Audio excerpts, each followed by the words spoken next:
पहलगाम में हुए आतंकवादी हमले के बाद भारत द्वारा सिंधु जल संधि जो 1960 को हुआ था उसको निलंबित करने के बाद भारत के अंतर्राष्ट्रीय कानूनों की अवहेलना का हवाला देते हुए पाकिस्तान ने घोषणा की है कि वह शिमला समझौते को निलंबित रखेगा। दोनों देशों के मध्य उठे इस आक्रामक विवाद ने द्विपक्षीय संबंधों के भविष्य और एलओसी की स्थिरता के बारे में चिंताएं बढ़ा दी है, जिससे कि युद्ध जैसी स्थिति भी उत्पन्न होने की आशंका जताई जा रही है। और यदि मैं अभी रिसेंट टाइम पीरियड की बात करूं तो हमारे माननीय प्रधानमंत्री जी के द्वारा सेना को ये खुली छूट दे दी गई है कि वह इस आतंकवादी हमले के विरुद्ध में जो कार्रवाई करना चाहते हैं वो कर सकते हैं। खैर, इन विवादों से परे आज का हमारा ये सेशन शिमला समझौते से जुड़ा होगा, अर्थात उस पे शिमला समझौते पर केंद्रित होगा कि शिमला समझौता क्या था, इसके उद्देश्य क्या थे और इससे जुड़े विवाद क्या रहे हैं। नमस्कार, जोहार, मैं सुमी आप सबका स्टडी प्लेटफॉर्म पे स्वागत करती हूँ। तो चलिए शुरू करते हैं आज का हमारा ये सेशन। दरअसल 1971 में भारत और पाकिस्तान के मध्य हुए युद्ध के पश्चात 2 जुलाई 1972 को हिमाचल प्रदेश की राजधानी शिमला में हस्ताक्षरित एक महत्वपूर्ण शांति संधि थी ये शिमला समझौता। यह 1971 के भारत पाकिस्तान युद्ध के बाद हुई थी, जिसके परिणाम स्वरूप पाकिस्तान की हार हुई और बांग्लादेश का निर्माण हुआ। इस समझौते पर तत्कालीन भारतीय प्रधानमंत्री इंदिरा गांधी और पाकिस्तान के प्रेसिडेंट अर्थात राष्ट्रपति जुल्फिकार अली भुट्टो ने हस्ताक्षर किया था। अब देखते हैं कि शिमला समझौता से जो हुआ था उसका मुख्य उद्देश्य क्या था। इस समझौते का मुख्य लक्ष्य भारत और पाकिस्तान के बीच शांतिपूर्ण और सहयोगात्मक संबंधों को रूपरेखा स्थापित करना था। इसका उद्देश्य दोनों देशों के बीच संघर्ष और टकराव को समाप्त करना और भविष्य के संवाद के लिए सिद्धांतों को निर्धारित करना था। शिमला समझौते का एक केंद्रीय सिद्धांत सभी मुद्दों को किसी तीसरे पक्ष की भागीदारी के बिना द्विपक्षीय वार्ताओं के माध्यम से हल करने की प्रतिबद्धता थी। यह भारत के लिए एक महत्वपूर्ण बिंदु था, जिसका उद्देश्य कश्मीर मुद्दे को द्विपक्षीय मामला बनाए रखना था।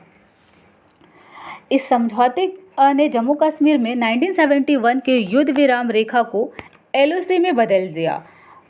विद युद्ध विराम के पश्चात ये जो रेखा हुई दोनों देशों के मध्य, जो शिमला समझौता हुआ, तो उसको जो दोनों देशों के मध्य फिर ये एलओसी का डिसीजन लिया गया कि इसी को मानकर दोनों देश एक दूसरे को डिफ्रेंशिएट करेंगे। एलओसी का सम्मान करने और कश्मीर मुद्दे पर अपनी अलग अलग स्थिति के बावजूद इसे एक तरफा रूप से न बदलने पर असहमति व्यक्त की गई। हालांकि एलओसी को अंतर्राष्ट्रीय सीमा के रूप में मान्यता नहीं दी गई थी।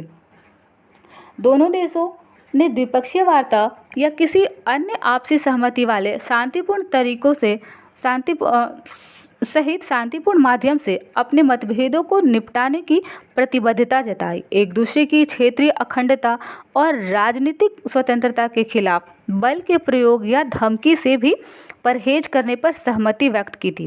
भारत ने 1971 के युद्ध के दौरान पकड़े गए सभी पाकिस्तानी युद्धबंदियों, जो लगभग 93,000 थे, उसको रिहा करने पर सहमति जताई थी। भारत ने कुछ रणनीतिक क्षेत्रों को छोड़कर युद्ध के दौरान कब्जा किए गए अर्थात भारत ने पाकिस्तान के जो क्षेत्र कब्जाए थे, जो लगभग 13,000 वर्ग किलोमीटर क्षेत्र तक बढ़ गई थी भारतीय सेना, उसको पुनः पाकिस्तान को वापस करने पर अपनी सहमति जताई थी।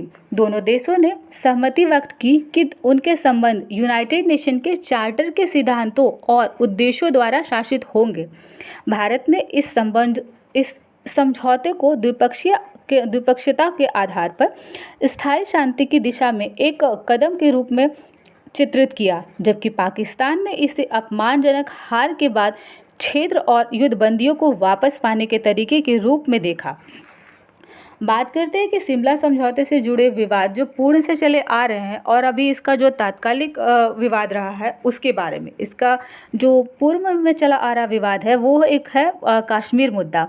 शिमला समझौते में एलओसी को संबोधित किया गया था, लेकिन कश्मीर विवाद का कोई अंतिम समाधान नहीं निकला।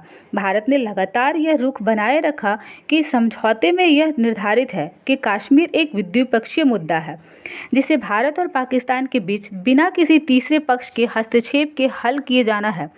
वहीं पाकिस्तान ने अक्सर इससे अंतर्राष्ट्रीय हस्तक्षेप की मांग की है, अर्थात कश्मीर मुद्दे पर पाकिस्तान हमेशा अंतर्राष्ट्रीय हस्तक्षेप की मांग करता रहा है। उसका मानना है अर्थात उसका तर्क है पाकिस्तान का कि यूनाइटेड नेशन के प्रस्तावों को इस समझौते के अंतर्गत सुपरसीड किया गया है। इसके अलावा जो अन्य विवाद रहे वो है एलओसी के अंतर्राष्ट्रीय सीमा में बदलना। कुछ भारतीय अधिकारियों ने दावा किया है कि शिमला वार्ता के दौरान एलओसी को अंततः अंतर्राष्ट्रीय सीमा के बदले में बदलने की एक मौन समझ थी, जबकि पाकिस्तानी अधिकारियों ने लगातार ऐसे किसी भी समझ से इनकार किया है। समझौते का उल्लंघन किया जाना, अर्थात शिमला समझौते का बार बार पाकिस्तान के द्वारा उल्लंघन किया जाना, ऐसा और साथ ही पाकिस्तान कहता है कि भारत भी इसका उल्लंघन करता है, तो ये भी दोनों देशों के मध्य इस समझौते को लेकर विवाद रहा है। भारत ने अक्सर पाकिस्तान पर सीमा पार आतंकवाद का समर्थन करके और भारत के आंतरिक मामलों को हस्तक्षेप करके शिमला समझौते की भावना का उल्लंघन करने का आरोप लगाया है। वहीं दूसरी तरफ पाकिस्तान की बात करें तो पाकिस्तान ने भी 1984 में सियाचिन ग्लेशियर में जो सैन्य अभियान चला था उसमें, और 2019 में जम्मू कश्मीर में अनुच्छेद 370 2019 में जो जम्मू कश्मीर में अनुच्छेद 370 हटाया गया, उसको निरस्त करने और कार्रवाइयों के माध्यम से भारत पर समझौते का उल्लंघन करने का आरोप लगाता रहा है। अभी तत्कालिक यदि कारण की बात करें, अर्थात शिमला समझौते से रिलेटेड जो विवाद रहे हैं उसका अभी जो तत्कालिक कारण रहा है उसमें जम्मू कश्मीर के पहलगाम क्षेत्र में जो हुआ आतंकवादी हमला था, उसके पश्चात भारत के द्वारा सिंधु जल संधि जो 1960 में हुआ था उसका निलंबित किया जाना, उसके पश्चात पाकिस्तान के द्वारा शिमला समझौते को निलंबन किए जाने से रिलेटेड है। तो पाकिस्तान द्वारा इस समझौते का हालिया निलंबन एक महत्वपूर्ण घटनाक्रम है, जिसके भविष्य के द्विपक्षीय संबंधों के लिए अनिश्चितताएं बढ़ा दी है। अर्थात भारत के द्वारा सर्वप्रथम सिंधु जल संधि जो थी 1960 में हुई थी उसको स्थगित किया गया। पाकिस्तान को दिया जाने वाला जो जल था सिंधु की जो और उसकी सहायक नदियों के द्वारा, उसका स्थगित कर दिया है भारत के द्वारा, और उसी के अगेंस्ट में पाकिस्तान ने भी शिमला समझौते को निलंबित करने की बात कही है।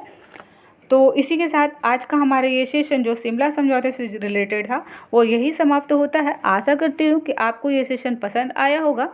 इसी प्रकार के वीडियो पाने के लिए चैनल को सब्सक्राइब अवश्य कीजिएगा तथा लाइक और कमेंट ज़रूर कीजिएगा। धन्यवाद।